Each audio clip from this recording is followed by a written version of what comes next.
آپ کو فضیلت کے کمال پہ پہنچاؤ. جب تم فضیلت کے کمال پہ پہنچاؤ گے دشمن کو اذیت ہوتی رہے گی اور ہمیں خوشی ہوتی رہے گی.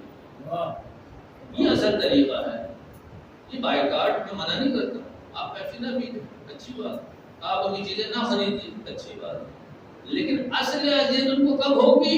جب آپ کمال میں پہنچیں, جب آپ ترقی کرتے ہوئے نظر آئیں گے. اہل بیت کو کب زیادہ خوشی ہوگی؟ جب کہیں گے یہ ہمارا شیعہ ہے, یہ ہمارا شیعہ ہے, ہمیں اس کے اوپر فخر ہے. درود محمد اللہم صلی علی محمد محمد.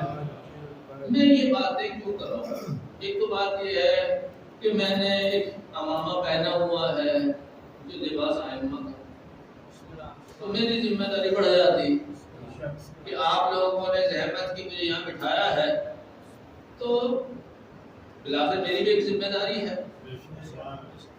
کہ جو حق مجھے سمجھ میں آ رہا ہے میں آپ کو سمجھانے کی کوشش کروں.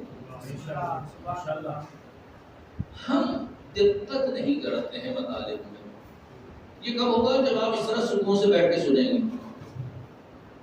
ہم آسانی سے کہہ دیتے ہیں کہ امام حسین علیہ السلام نے قیام کیا, بہت آسانی سے کہہ دیتے, اور قیام سے مراد کیا لے لیتے ہیں کہ امام حسین جو ہے یزید کا تختہ الٹنے جا رہے تھے, حکومت کو قبضہ کرنا چاہ رہے تھے. بڑے آرام سے ہم جملے کہہ دیتے ہیں.